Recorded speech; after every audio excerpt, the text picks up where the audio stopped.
Oke, udah siap? Sudah. Buka ya. Assalamualaikum warahmatullahi wabarakatuh. Waalaikumsalam warahmatullahi wabarakatuh. Gimana kabar kalian pagi ini? Alhamdulillah. Baik ya. Ya, sebelum memulai, pasti mau biasa kami ngecek perhatian kalian terlebih dahulu ya. Silakan anak-anakku, dulu. Dicek lapangannya ya, kursinya, mejanya, kalau ada sampah ya, boleh dibawa ke tempat.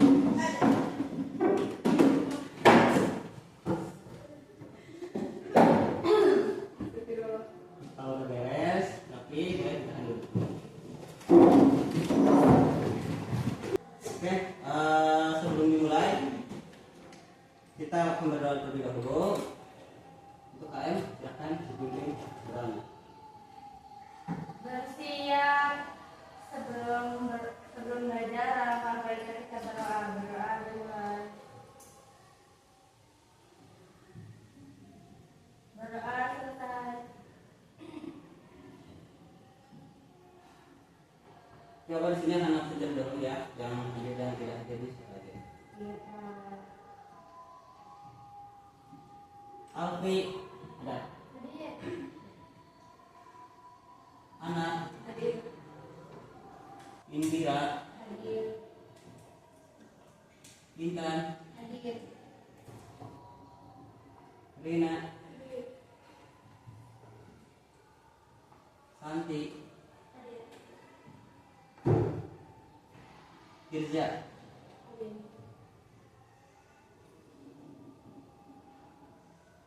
Sylvia. Sebelum melaksanakan kegiatan, di sini akan kita dulu ya semangat kalian ya. Di pagi kali ini, semangat atau tidak? Ya. Dan tidak terlalu ngantuk juga ya. Setelah makan. Oke. Oke. Siap? Siap. Semangat pagi. Pagi. Oke. Kayaknya masih ada yang belum gini ya. Terang semangat juga. Oke. Semangat pagi. Semangat pagi. SMK. Bisa. SMK. Apa sudah? Luar biasa. Perbankan syariah. Islami milenial berkualitas. Allahu Akbar. Oke, di minggu kemarin kita udah membahas tentang masalah terkait demokrasi ya. Dan kita akan berlanjut ke demokrasi selanjutnya. Itu bagian C ya. Oke, di sini mengulas sedikit terkait dengan materi demokrasi. Hampir sama materinya seperti itu ya. Mungkin di sini sedikit lebih rinci, jadi ya, cuman hanya sebatas pemahaman tertentu saja, hingga dari tahun per tahunnya. Gitu ya. Ada yang masih ingat definisi demokrasi? Tidak. Sini Bapak akan ulang lagi ya untuk masalah definisi demokrasi itu, pengertiannya itu lebih jelas juga. Demokrasi Pancasila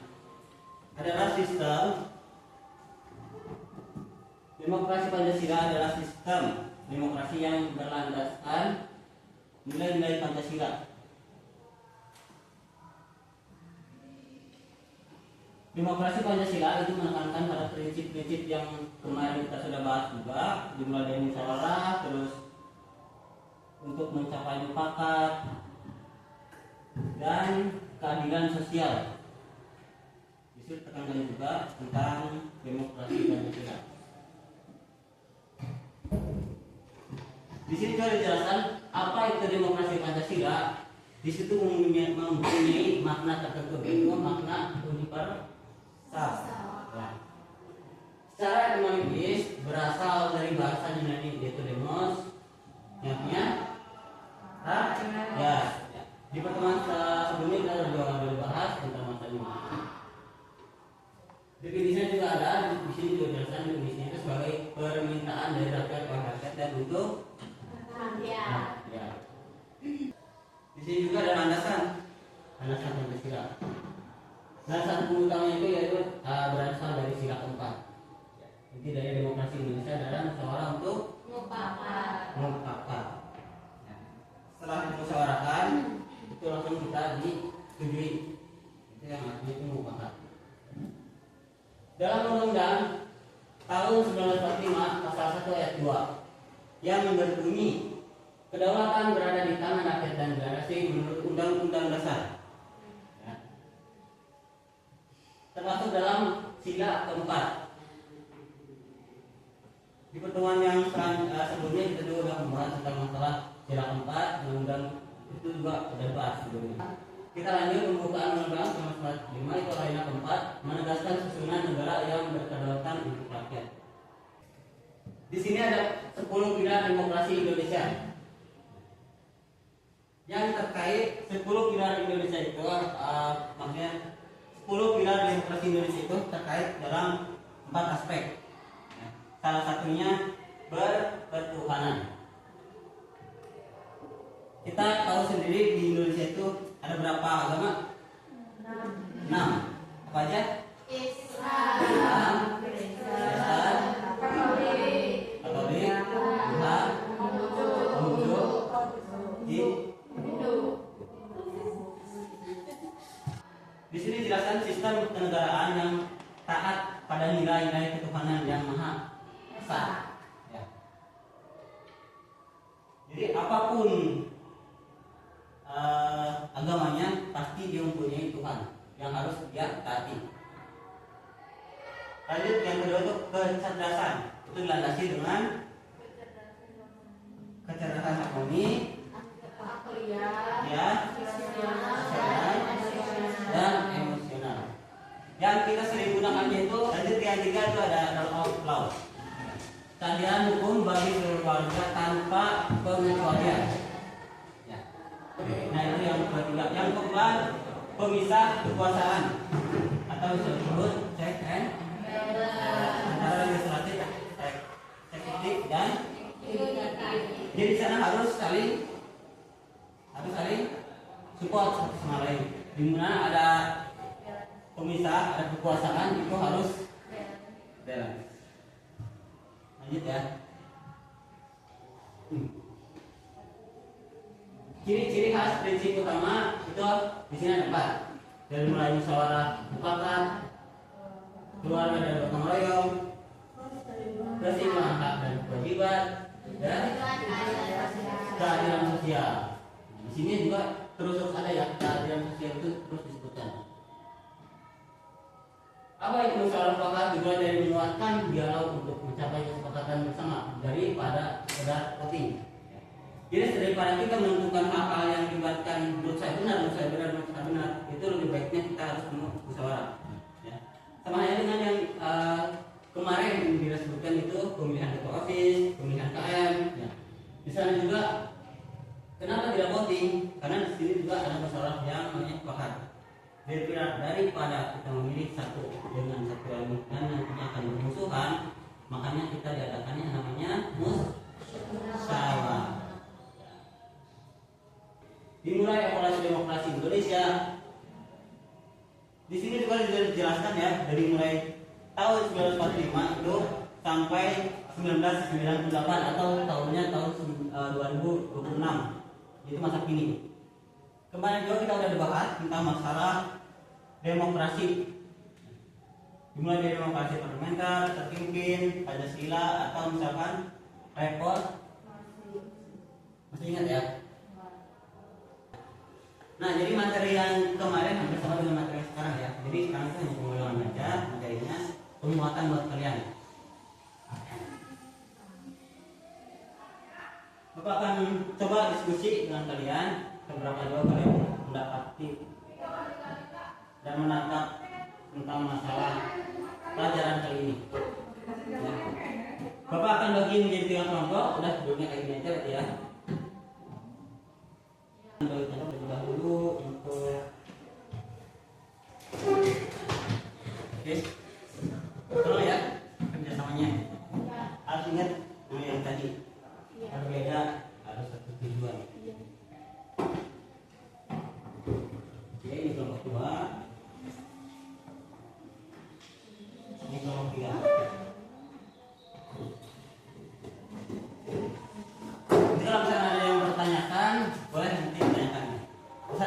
jelas kalau misalkan dimulai dari permasalahan sama tugasnya. Ya. Boleh dulu dibaca dulu studi kasusnya ya, sambil dipelajari. Oke, nanti akan kasih waktu kurang lebih 15 menit untuk diskusi. Ya.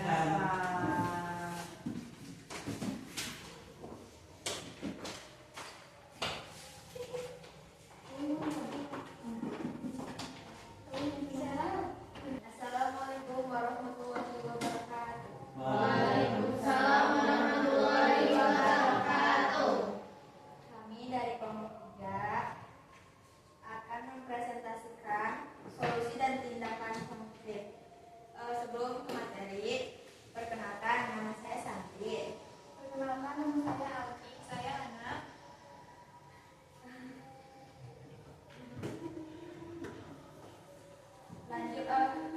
Lanjut kita ke jawabannya ya. Pertanyaannya sudah jelas. Jika kalian adalah dewan pengawas calon bank dan di perbankan tertentu,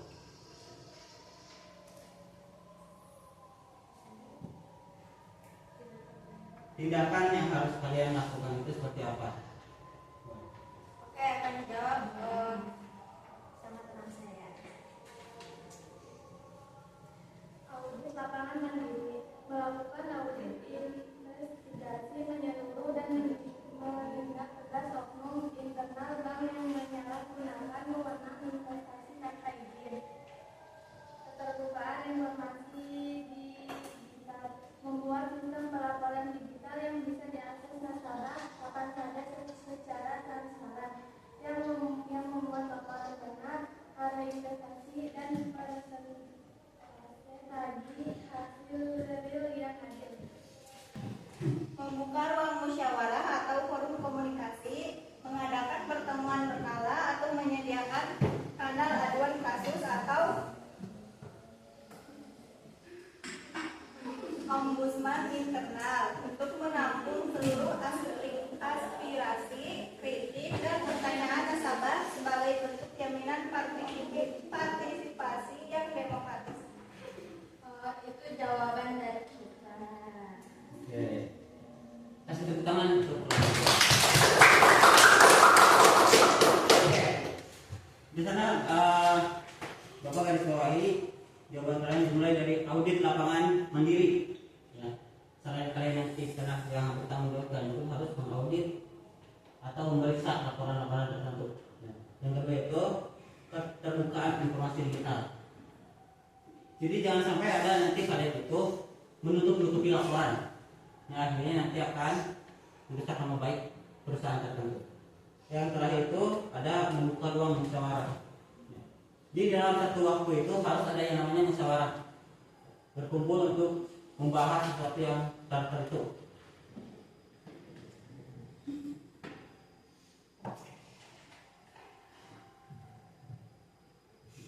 Yang dimaksud dengan audit itu kalian itu harus tegas. Ya. Jika ada oknum tertentu yang menyalahgunakan jabatan, langsung tindak secara tegas oleh kalian. Itu yang kalian menjadi atasan ya.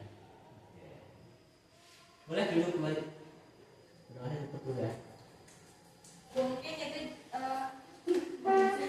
Mungkin sekian dari kami. Wassalamualaikum warahmatullahi wabarakatuh. Waalaikumsalam warahmatullahi wabarakatuh. Oke, kita lanjut kelompok ke 1. Kelompok 1 silakan untuk lanjut. Jadi di sini pertanyaannya berdasarkan 11 ciri utama demokrasi yang telah dipelajari, ciri-ciri apa saja yang dilanggar oleh pihak manajemen bank syariah dalam kasus di atas? Jelaskan alasannya. Yang akan dibacakan oleh Nur Rifani. Pelanggaran pemerintahan yang transparan dan akuntabel, manajemen bank menyembunyikan laporan keuangan atau tidak transparan, dan mengelola dana tanpa tanggung jawab yang jelas pada pemilik modal atau tidak akuntabel. Baik, itu segitu dari hasil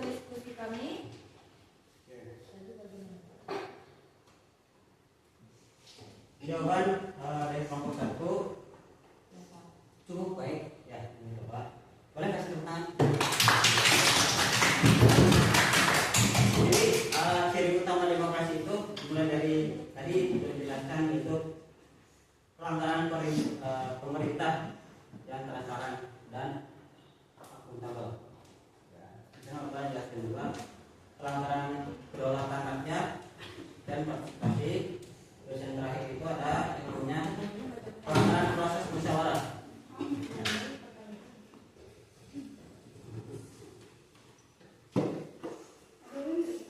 Yang pertama, melanggar prinsip transparansi dan akuntabilitas karena pengelolaan dan titipan secara sembunyi-sembunyi. Yang kedua itu ada mereka melanggar prinsip kebebasan berpendapat dan musyawarah. Oke ya? Ya, Pak. Boleh? Mungkin sekian presentasi dari kami, kurang lebihnya mohon dimaafkan.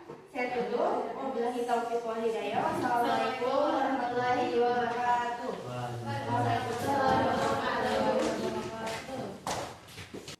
Jadi kesimpulan kali ini dimulai dari amanah sidik dan kalian juga diberi kepercayaan oleh atasan kalian harus jujur.